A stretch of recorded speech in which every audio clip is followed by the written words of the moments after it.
오늘 시편 25편을 오늘과 금요일 두 번에 나누어서 같이 보려고 합니다. 오늘은 25편 1절에서 11절 말씀 가지고 같이 나누겠습니다. 지난 6월 30일 날 김영길 전 한동대 총장님이 하나님의 부르심을 받았습니다. 평생 과학자로, 교육자로, 인생의 아주 신실한 그리스도인으로 생애 의미 있는 시간을 보내신 분이셨습니다. 그분이 병원에서 마지막 그 시간을 기다리고 있었을 때 온누리교회 이재우 목사님이 가서 김영길 장로님을 뵀을 때 그 장로님이 목사님, 저는 죽어도 다시 삽니다. 죽음은 저에게 기쁨입니다. 하나님께로 돌아가는 기쁨이 제 안에 있습니다. 죽음을 두려워하는 게 아니라 죽음을 기다리고 죽음을 기뻐하고 계셨습니다. 국립일보에 역경의 열매에 자기 간증을 쓰셨을 때 과학자로 미국에 있었을 때는 어려움이 없었는데 한국에 와서 한동대 개교를 하면서 고난이 역경이 시작됐다고 했습니다. 한동대 개교를 준비하고 있는데 총장 부임을 앞두고 셋째 형님이 고 김옥이 포항공대 총장이셨는데 셋째 형님이 불의의 사고로 하나님의 부르심을 받습니다. 6개월 뒤에는 어머니가 그 김옥이 총장 죽음을 너무 슬퍼하시다가 어머니도 하나님의 부르심을 받았습니다. 그리고 그 다음에 아버지도 하나님의 부르심을 받습니다. 한동대 총장으로 와서 한동대 개교하는 동안에 집안에 이런 큰 고난이 있었습니다. 그때 김영길 전 한동대 총장이 이런 말을 했습니다. 사람은 누구에게나 자기에게 맞는 고난이 있고 그리고 자기 신앙의 온도에 맞는 불시험을 겪게 된다고 했습니다. 그렇게 평생 하나님께 바치시고 이제 하나님 품에 안식하고 계십니다.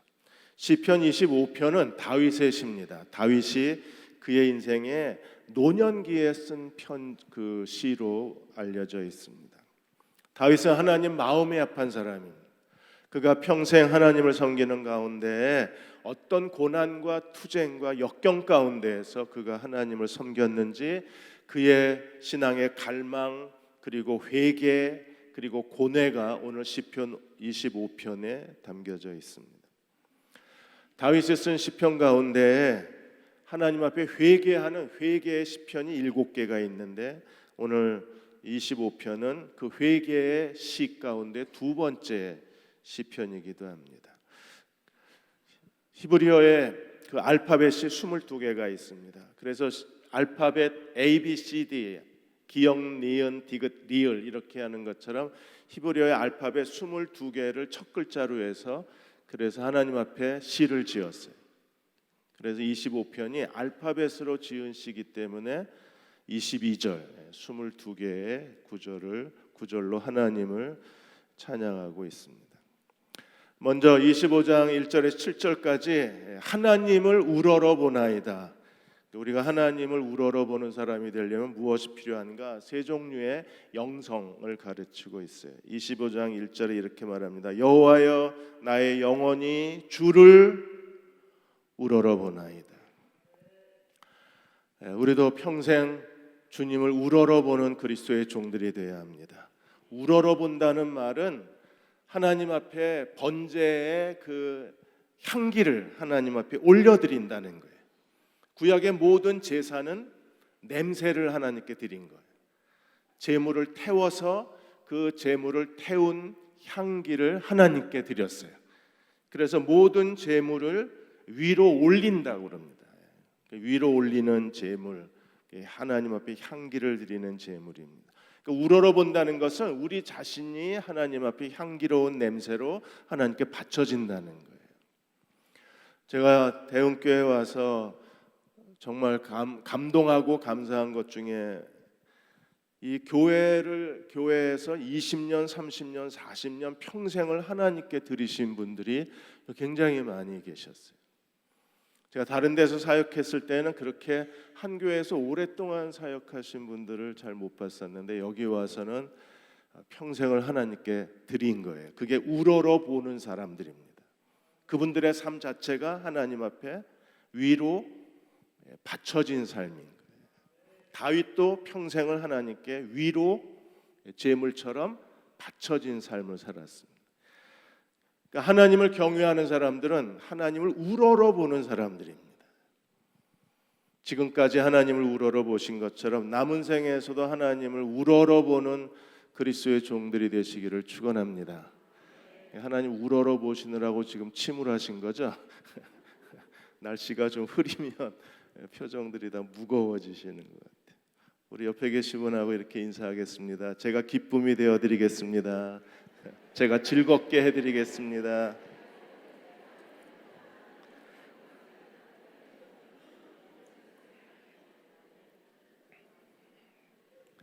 자, 주를 우러러 보는 사람이 되려면 무엇이 필요한가? 1절에서 7절까지 세 가지 영성이 우리에게 있어야 돼요. 첫째로 2절과 3절에 보시면 수치심, 거룩한 수치심을 가져야 합니다.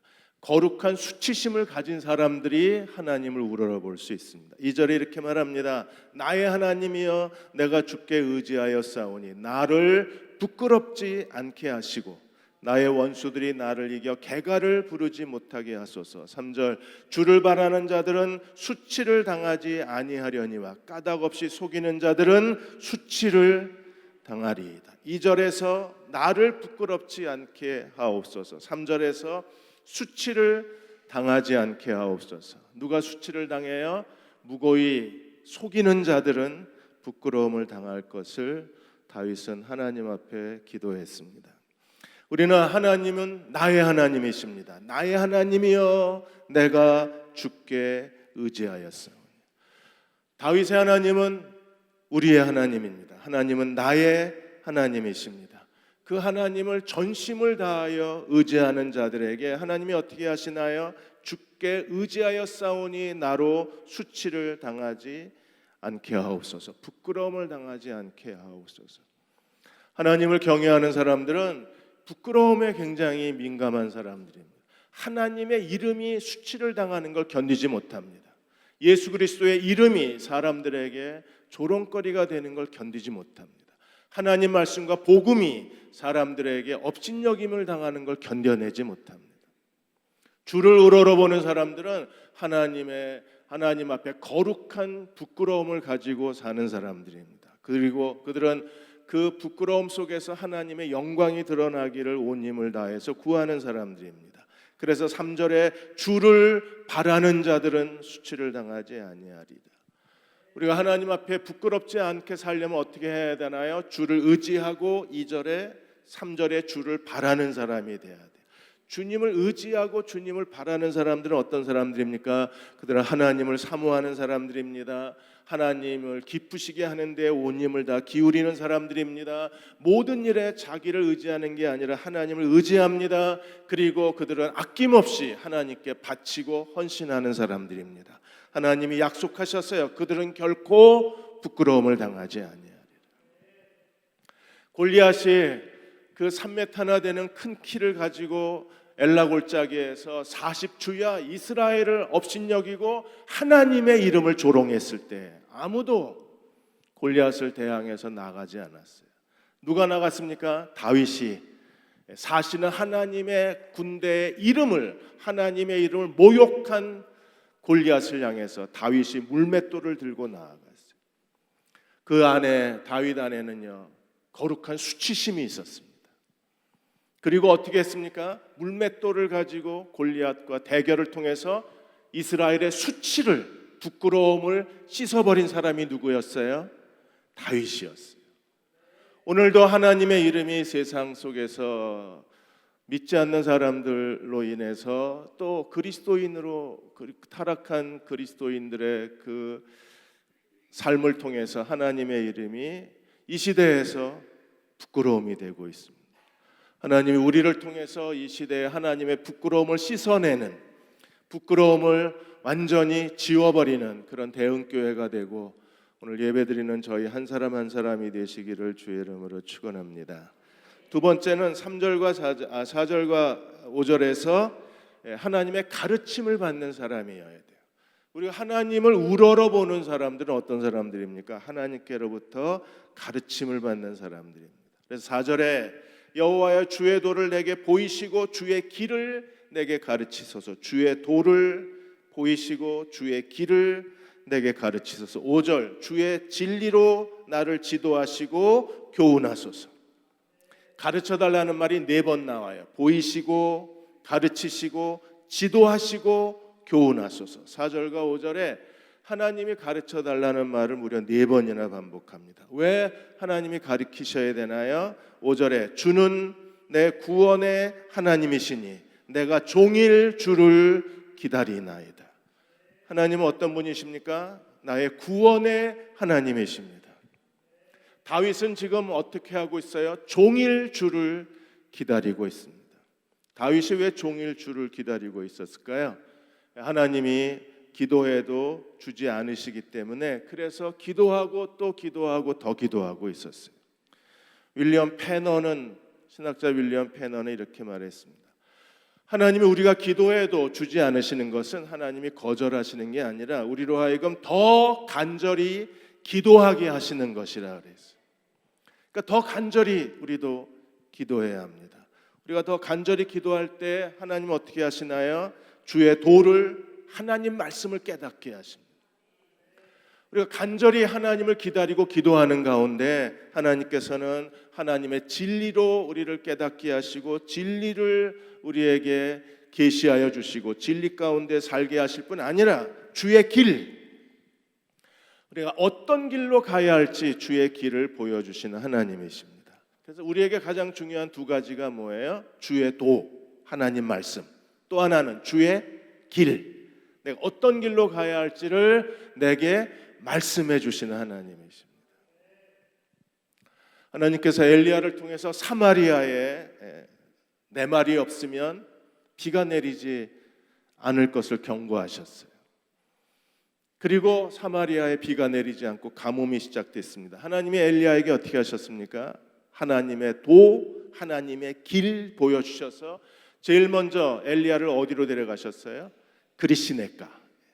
그래서 그리시네가의 물을 마시게 하시고 하나님의 까마귀를 통해서 먹을 것을 주셨습니다. 그 다음에 그리시네가의 물이 마르자 하나님이 어떻게 하셨어요?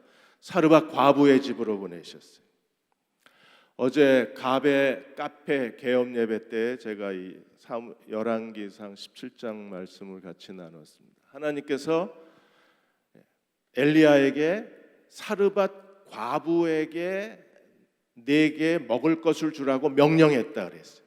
그래서 하나님은 말씀하시고 주의 길을 지시하시는 분이십니다. 그래서 엘리야가 그 3년 사마리아의 가뭄 가운데 하나님이 사르밧 과부를 통해서 엘리야를 먹이신 거예요.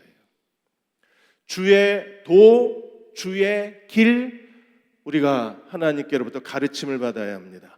그래야 내 구원의 하나님을 경험할 수 있어요. 오늘도 하나님은 우리에게 그 주님을 바라는 자들에게 주의 도, 하나님 말씀을 가르치시고 주의 길, 우리가 어떤 길로 가야 할지를 인도하시는 하나님이십니다. 그래서 4절을 표준 세번역 성경에는 4절이 이렇게 나와요. 주님, 주의 길을 나에게 보여주시고 주께서 가시는 그 길을 내게 가르쳐 주옵소서. 그렇게 기도하시기를 축원합니다. 우리도 매일 하나님 앞에 기도해야 될 가장 중요한 기도가 뭐예요? 주님, 주의 길을 내게 보여주시고 주님 가시는 그 길을 내게 가르쳐 주옵소서. 엘리야에게는요, 제일 먼저 하나님이 주의 길이 어디였어요? 그리시네가. 그 다음에 가르쳐 주신 주의 길이 어디였어요? 사르밧 과부의 집. 5절도 표준 세번역에 이렇게 되어 있습니다. 주님은 내 구원의 하나님이시니 주의 진리로 나를 지도하시고 가르쳐 주옵소서. 나는 종일 주님만을 기다립니다. 주의 진리로 주님이 가시는 길로 나를 인도해 주옵소서. 오늘 부모가 자녀들을 위해서 해야 될 가장 중요한 기도가 이 기도입니다. 자녀들을 위해서 두 손을 들고 매일 기도하십시오. 주의 길로 길을 가르쳐 주시고 주의 말씀으로 가르쳐 주옵소서. 그때 그들은요 구원하신 하나님과 동행하는 사람이 될 수 있을 것입니다. 우리가 살면서 여러 가지 어려운 일들을 많이 겪게 됐을 때 우리는 더 간절히 하루 종일 주님을 기다리며 이 기도를 하나님께 드려야만 합니다. 김영길 전 한동대 총장께서 3년 전에 췌장암 말기 판정을 받으셨어요. 췌장암 4기 판정입니다. 췌장암 4기면 거의 가망성이 없습니다.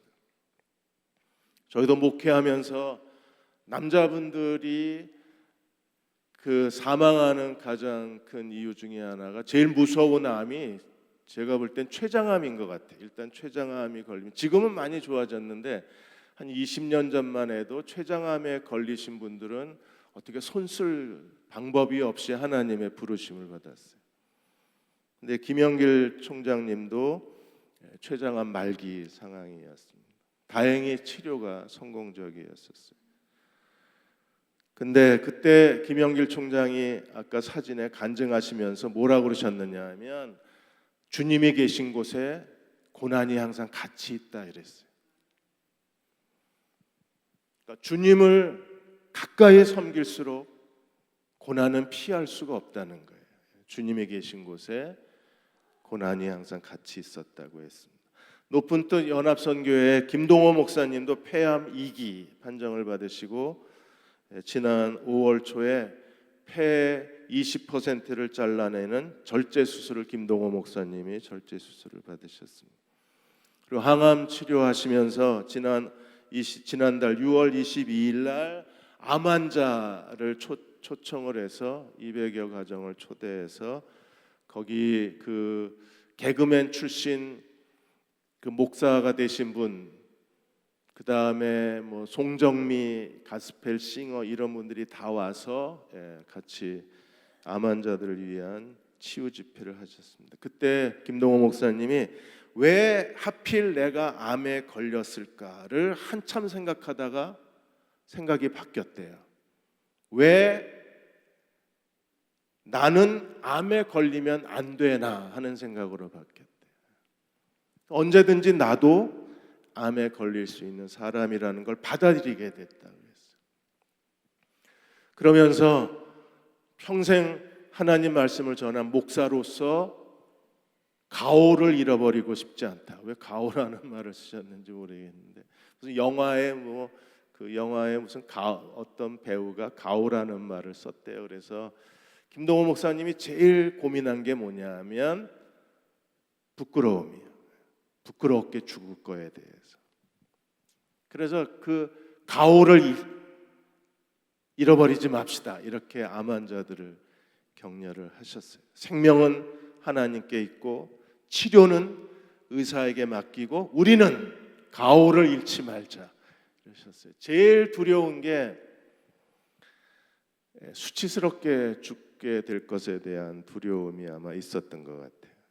이재철 목사님도 2013년도에 전립선 암 판정을 받으시고 전립선 암 치료를 받으셨습니다. 그때 이재철 목사님도 이런 말을 하셨어요. 하나님이 정말 좋은 내게 적당한 친구를 내게 주셨다 그랬어요.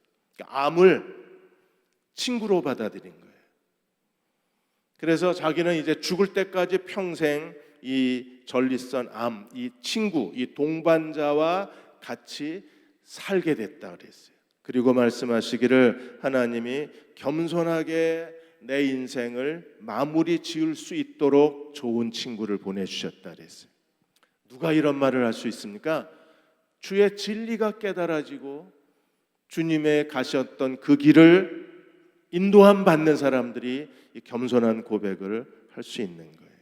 그래서 이재철 목사님은 이제 나의 남은 이 세상에서의 삶은 하나님을 영화롭게 하고 하나님을 즐거워하고 내게 주신 이 친구와 더불어 이 좋은 벗과 더불어 남은 생애를 사는 것, 그게 내게 주신 하나님의 은혜라고 말씀을 했습니다.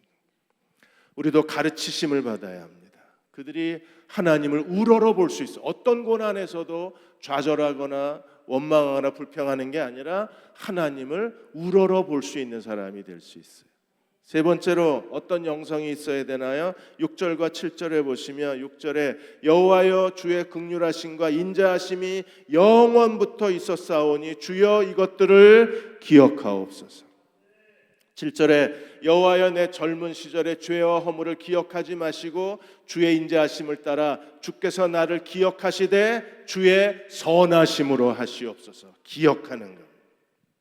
하나님은 우리를 무엇으로 기억하시나요? 우리의 죄를 기억하시는 분이 아니시라 하나님은 선하심으로, 인자하심과 선하심으로 우리를 기억하시는 하나님이십니다. 그 하나님을 믿으십니까? 우리는 끊임없이 하나님을 의심합니다. 의심하고 또 의심을 합니다. 다윗은 온 힘을 다해서 마음속에 의심을 밀어내고 있어요. 왜요? 하나님은 우리의 죄를 기억하시는 분이 아니라 하나님은 선하심과 인자하심으로 우리를 기억하시는 하나님이시기 때문입니다. 그러므로 우리도 하나님을 생각할 때, 하나님을 기억할 때에 하나님은 우리의 죄를 책망하시고 우리의 죄를 심판하시고 우리를 힘들고 어렵게 만드시는 하나님으로 기억하는 게 아니라 언제나 우리가 죄를 지었음에도 불구하고 선하심과 인자하심으로 우리와 함께 계신 하나님이심을 기억해야 합니다. 실제로 하나님은 선하시고 인자하신 분이세요. 베드로가 예수님을 3번 모른다고 부인하고 저주했습니다. 그냥 내버려둬도 됩니다. 평생 죄책감 갖고 살 필요가 있습니다. 그럼에도 불구하고 예수님은 어떻게 하셨어요? 그 베드로의 죄를 기억하신 게 아니라, 그가 과거의 죄를 기억하신 게 아니라 오히려 요한복음 21장에서 3번 예수님을 모른다고 부인한 베드로에게 3번 똑같은 질문을 하셨잖아요. 네가 이 사람들보다 나를 더 사랑하느냐고 질문하셔서 예수님이 베드로의 실수를 기억하시는 분이 아니라 선하심으로 기억하시는 분이심을 베드로에게 보여주신 거죠. 오늘도 하나님은 선하심과 인자하심으로 우리를 기억하시는 분이십니다. 다윗이 하나님 앞에 가장 큰 죄를 2번 졌다 그랬어요. 하나는요, 밧세바와의 죄. 다윗은 정말 젊었을 때 7절에 여호와여 내 젊은 시절의 죄와 허물을 기억하지 마옵소서. 다윗이 하나님을 섬기는 동안에 그의 가장 큰 하나님 앞에 죄가 무엇입니까? 우리아의 아내 밧세바를 빼앗은 사건이었어요. 그런데 하나님은 그 죄를 기억하시고 그대로 내버려 두신 게 아니라 하나님이 그 죄를 주의 선하심으로 덮어버리셨어요. 그래서 밧세바의 사건으로 첫째 아들은 하나님이 데려가시고 그 2번째 솔로몬을 통해서 하나님이 하나님의 성전 건축자로 세워주신 거예요. 그게 하나님의 선하심입니다. 다윗의 인생에 또 한 번 가장 큰 죄가 뭐였어요? 사무엘하 24장에서 인구조사의 죄를 했어요. 그 인구조사의 죄로 인하여 하나님이 이스라엘에게 크게 진노하셨습니다. 하나님이 어떻게 하셨나요? 아리우나의 타작마당에서 하나님의 저주가 멈추게 하셨어요. 그래서 다윗이 그 아리우나의 타작마당을 매입했습니다. 그 아리우나의 타작마당이 아브라함이 이삭을 바쳤던 모리아산 그 자리고, 그 아리우나의 타작마당이 예루살렘 성전 터가 된 겁니다. 그러니까 하나님은 정말 선하신 분이십니다. 인자하신 분이십니다. 다윗의 그 밧세바와의 범죄를 통해서 하나님은 거기서 태어난 죄악의 자식을 성전 건축자로 세우시고, 다윗의 인생에 결정적인 큰 죄로 인하여 하나님이 큰 저주를 내리셨는데 저주가 멈춘 곳을 하나님께서 다윗이 매입하게 하시고 그 자리를, 저주가 멈춘 그 자리에 하나님의 성전 터로 만드신 분이세요. 오늘도 하나님은 우리에게 선하신 하나님이십니다. 우리의 죄에도 불구하고 죄를 기억하시는 게 아니라 그 죄를 오히려 하나님의 은혜의 기회로 바꾸어 주시는 하나님이십니다. 이제 8절에 10절까지 우리가 하나님을 우러러 보는 사람이 되려면 3종류의 사람이 우리 앞에 있습니다. 하나님을 우러러 보는 사람의 3부류의 사람이 있어요. 첫째로 죄인이 있습니다.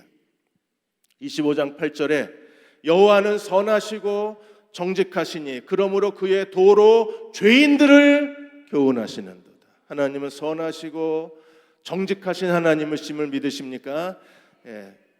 표준 세번역은 이렇게 되어 있습니다. 주님은 선하시고 올바르셔서, 하나님은 선하시고 올바르셔서 죄인들을 돌이키고 걸어가야 할 올바른 길을 가르쳐 주시는도다. 하나님은 선하시고 공의로우신 분이 정의로우신 분이십니다. 그래서 하나님은 오늘도 죄인들을 그 죄에서 돌이키시고 죄에서 돌이키실 뿐 아니라 그가 가야 할 길을 보여주시는 하나님이라 그러셨어요.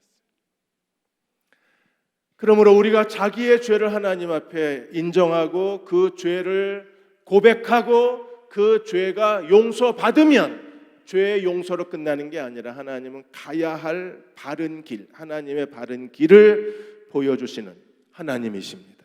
다윗은 하나님은 선하시면 우리가 죄를 인정할 때 죄를 용서하실 뿐 아니라 죄인으로 하여금 새로운 길을 걸어가게 만들어 주시는 참된 안내자가 되신다 그러셨어요. 그 하나님께 기도하시는 종들이 되시기를 축원합니다. 예수님이 누가복음 5장에서 밤새 그물을 던졌지만 고기 한 마리 잡지 못한 베드로를 찾아가셨잖아요. 그래서 베드로에게 뭐라 그러셨습니까? 베드로의 배를 빌리셨어요. 베드로가 자기 배를 예수님이 빌렸으니까 꼼짝하지 못하고 예수님이 배 갖고 도망갈 수도 있으니까 그래서 꼼짝 못하고 예수님이 그 배에서 말씀을 가리키는 동안에 베드로도 강제로 하나님 말씀을 들어야 했었어요. 얼마나 피곤했겠어요.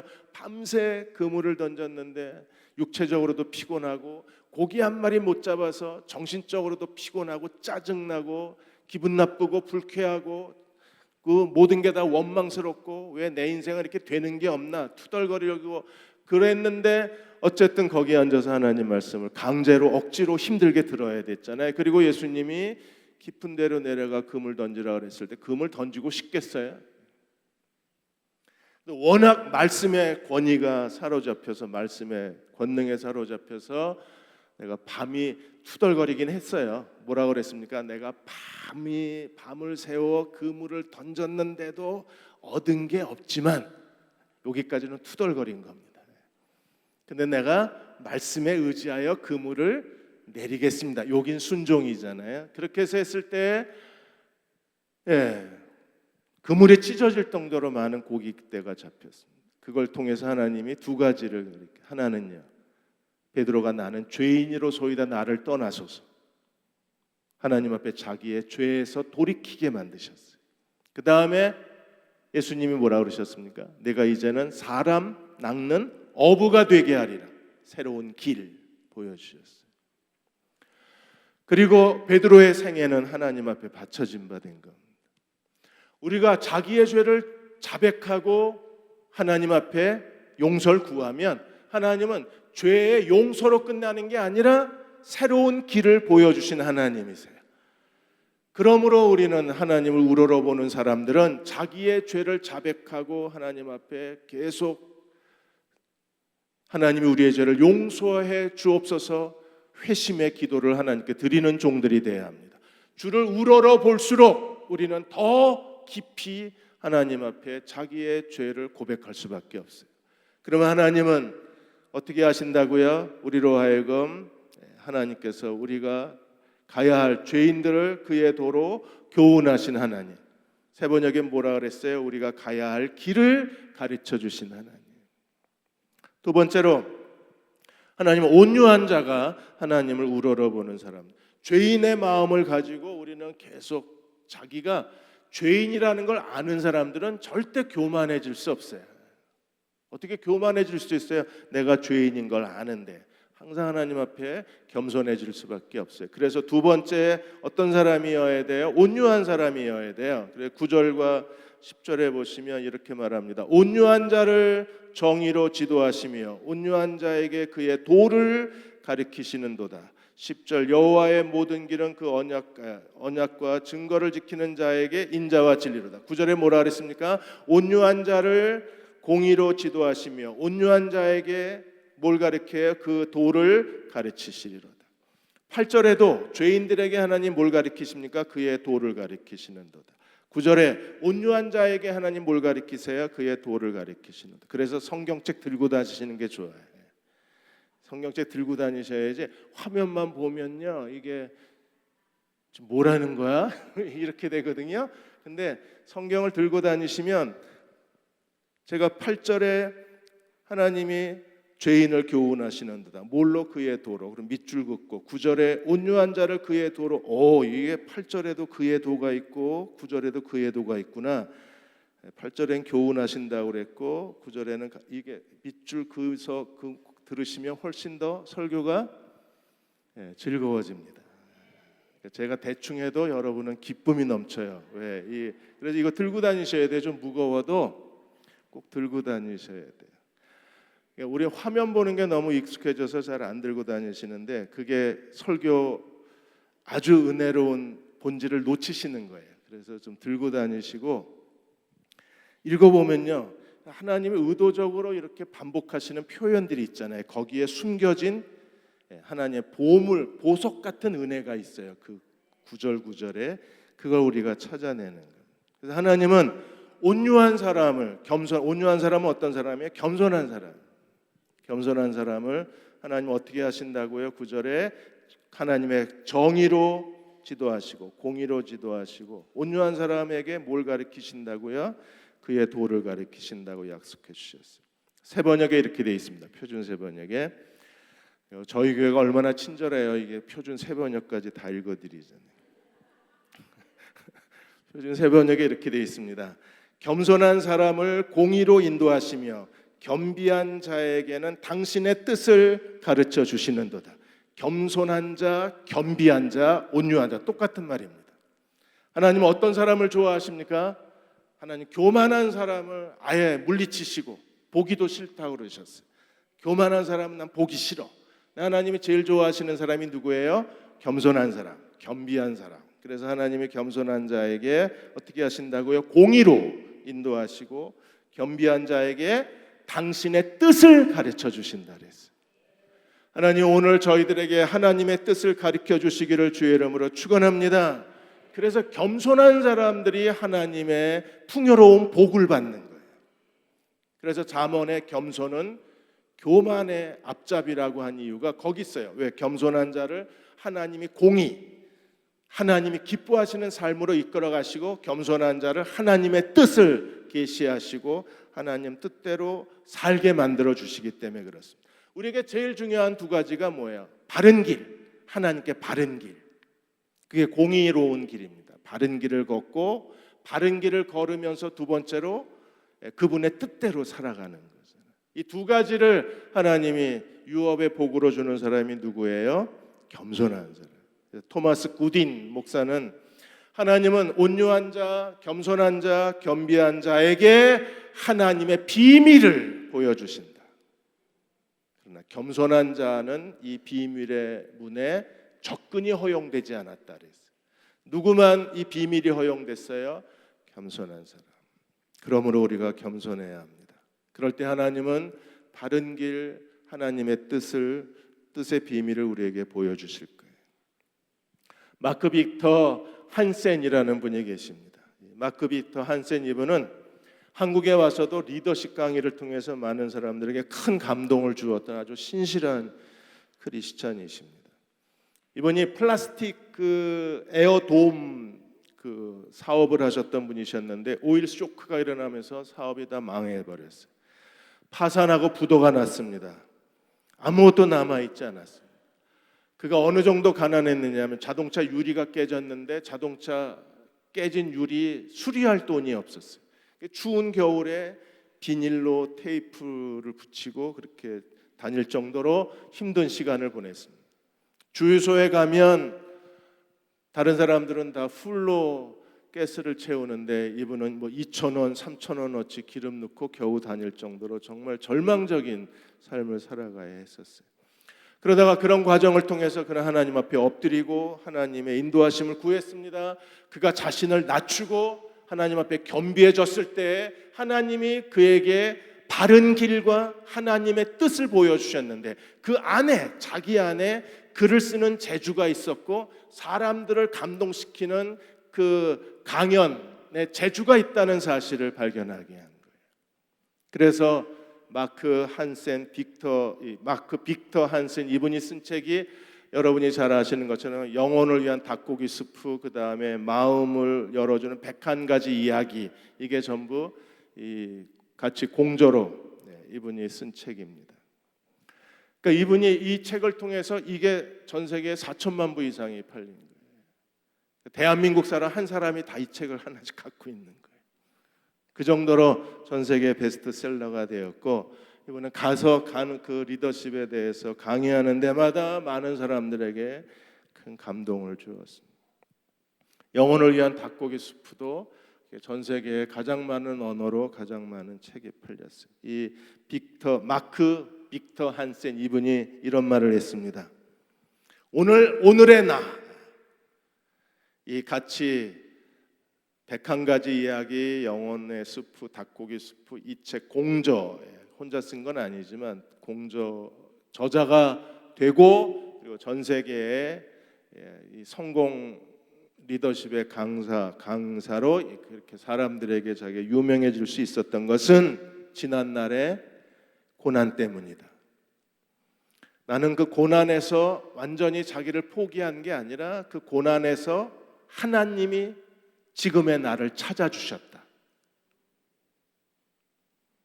고난을 통해서 하나님이 자신의 내가 알고 있는 마크라는 껍데기를 하나 벗겨내시고 그 안에 숨겨져 있던 지금의 마크를 찾아내셨다는 거예요. 하나님이. 이게 온유한 자에 대한 하나님의 뜻입니다. 우리 어떤 고난에서도 정말 힘들고 어렵지만 그 고난에서 우리가 하나님을 우러러보면, 하나님을 우러러보는 사람들을 하나님이 그 고난을 통해서 조경호라고 하는, 내가 아는 조경호라고 하는 껍데기를 하나 벗겨내시고 그 안에 내가 알지 못하는 하나님의 뜻, 하나님의 공의, 하나님의 뜻을 따라 하나님이 또 다른 조경호를 찾아내 주시는 거예요. 제가 고등학교 때까지 여학생 앞에서 말 한마디 못했던 사람이라면 믿으시겠습니까? 옛날 조경호입니다. 저는 연애도 못했습니다. 그리고 고등학교 때 이미 연애도 못해본 주제에 화상을 당해가지고 정말 연애 한 번 못하고, 제 아내가 첫 여자이자 마지막 여자입니다. 그러고 살았어요. 말도 못하고. 뭐 화상당하고 시커멓고 얼룩덜룩한 남자를 누가 좋아하겠어요. 그랬는데 하나님이 그 고난을 통해서 저의 껍데기 하나를 벗겨내시고 그 안에 감추어져 있던 조경호를 찾아내 주신 거예요. 고난은 우리를 겸손하게 만들고, 우리가 겸손함으로 하나님을 우러러보면 하나님이 또 다른 나를 찾아내 주시는 하나님이 되십니다. 마지막으로 10절에서 하나님은 어떤 사람이 하나님을 우러러보는 사람이 될 수 있나요? 하나님 앞에 충성된 사람입니다. 그래서 아까 여호와의 모든 길은 언약과 증거를 지키는 자에게 뭐가 되셨어요? 인자와 진리가 되셨어요. 세 번역에 이렇게 되어 있습니다. 주의 언약과 계명을 지키는 사람을 신실과 사랑으로 인도하신다. 우리가 하나님 앞에 언약과 계명을 지킨다는 건 뭐예요? 충성되는 거, 순종하는 거. 끝까지 순종하면 하나님이 책임져 주십니다. 무엇으로? 사랑과 신실로 우리를 끝까지 책임져 주신 하나님이십니다. 여기 하나님이 여호와의 모든 길이라고 그랬어요. 여호와의 모든 길. 모든 길이라고는 아르호트라는 히브리어의 단어는 아예 굳게 패인 길입니다. 여러분 진흙탕 길 가면 차들이 한쪽으로만 가서 길이 이렇게 파여져 있어요. 그런 것처럼 하나님의 길은 완전히 파여져 있어요. 무엇으로 파여져 있어요? 하나님의 인자하심과 하나님의 사랑과 하나님의 긍휼로 길이 파여져 있어요. 다른 길로 갈 수가 없어요. 그 길로만 갈 수 있어요. 우리가 하나님께 충성하고 순종해야 될 이유가 여기 있습니다. 하나님이 우리의 주변에 일어날 모든 일들이 다 파여진 길로만 가요. 아르호트, 하나님의 자비의 길로만 가게 돼 있어요. 그래서 순종하셔야 돼요. 국민일보의 겨자씨에서 대구의 한 목사님이 손가락과 빈 운물이라는 예화를 하나 실어 놓으셨습니다. 어느 날 왕이 신하와 함께 사냥에 나갔다가 그만 손가락 하나를 잃었습니다. 그러자 신하가 옆에 있다가 왕이여 너무 상심하지 마옵소서, 하나님은 무슨 일을 만나든지 유익하게 하시는 하나님이십니다. 그러자 왕이 신하를 운물에다 던져버렸습니다. 너도 손가락 잃어봐. 그런 생각이 드나. 하나님이 거의 끝났습니다. 죄송합니다. 늦어서. 정확하게 울리시네. 하나님이 무슨 일을 만나든지 유익하게 하시는 분이십니다.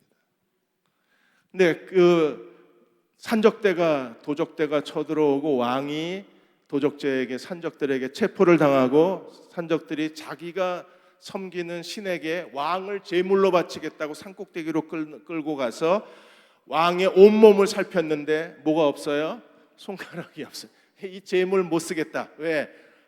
이 자기들 신에게 온전한 제물을 바쳐야 되는데 이게 손가락이 하나 없으니까. 그래서 야, 가 이래가지고 왕이 내려왔어요. 내려오자마자 제일 먼저 어디로 갔어요? 신하를 빠뜨린 운물에 가서 야, 너 때문에 내가 살았다. 그랬더니 신하가 뭐라 그랬습니까? 왕 때문에 나도 살았습니다. 왜? 왕이 운물에 던지지 않았으면 산적자가 쳐들어왔을 때 제일 먼저 누구부터 죽여요? 신하들부터 죽였을 텐데 왕 때문에 저도 살았습니다. 이게 하나님의 자비의 여호와의 길입니다. 우리의 모든 일이 우리가 하나님께 충성하고 순종하기만 하면 하나님은요 모든 일을 다 이미 고랑이 패여서 다른 길로 갈 수도 없어요. 하나님 선하신 길, 자비의 길, 긍휼의 길로 인도하실 수밖에 없어요. 그래서 11절에 우리는 하나님 앞에 나의 죄악이 크오니 주의 이름으로 말미암아 사하소서. 하나님의 은혜가 너무나 크고 놀라워서 우리는 무슨 기도밖에 드릴 게 없어요. 주여 나의 죄를 사하여 주옵소서. 하나님 은혜가 다윗을 만들었어요. 그분의 은혜가 오늘 우리들의 인생을 만들었어요. 그래서 우리는 하나님 앞에 아무것도 드릴 수 없어요. 오직 그럼에도 불구하고 주여 나는 죄인으로소이다 고백할 수밖에 없어요. 그렇게 하나님 앞에 자신을 참회하고 겸손과 순종함으로 나아가는 저와 여러분 되시기를 주의 이름으로 축원합니다. 아버지 하나님, 하나님 선하심을 믿습니다. 언제나 우리를 인자와 진리로 인도해 주시는 분이심을 믿습니다.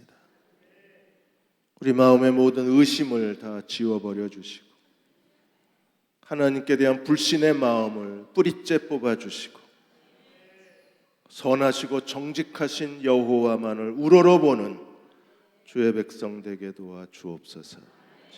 지금은 우리를 죄에서 구원하신 우리 주 예수 그리스도의 은혜와 하나님 아버지의 크신 사랑하심과 성령의 위로하고 도우시는 은혜가 오늘 함께 수요 예배드리고 돌아가는 모든 교우와 가정과 자녀들 위해 지금부터 영원히 함께 하시기를 간절히 축원하옵나이다.